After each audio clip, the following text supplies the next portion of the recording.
Alright, I want to talk a little bit about diet and energy utilization and how your body stores and utilizes calories and different stuff like that. So I want you to think about the body like a bank, and we're going to relate calories and stuff like that as money, okay? And so we have a bank and we have a checking and a savings account. And anytime we make a deposit, which is you eating food and putting calories into your body, right? We're going to relate that as a deposit of money. Your checking account is only going to allow you to store, let's say, about $50. And anything over that $50 amount is going to get transferred over into your savings account. And the way we're going to relate that to our body storing calories is when you eat a certain amount of calories in your body is going to store a certain amount, let's say 500 calories in your liver and your muscle tissues and stuff like that, so it can be readily available. Anything else outside of that 500 calories, your body is going to store as fat, right? So it's going to store it for later. And so that's just like our checking account. When we put anything over that $50, the rest of it goes into savings.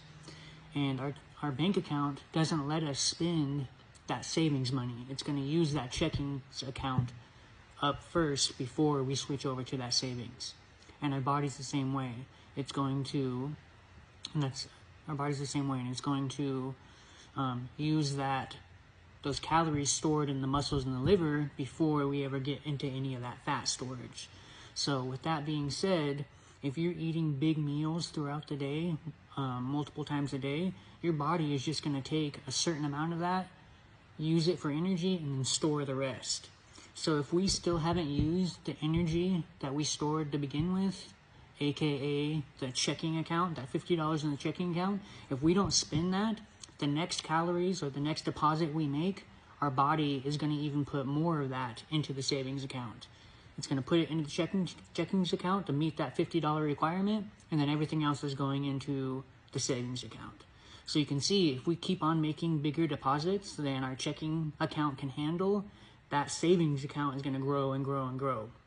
And that's just like fat in our body. If we keep on putting more calories than our body needs at one time, it's going to store that as fat, right? And unless we're specifically targeting that savings account or that fat as our primary spending or energy output, it's going to keep building and building and building.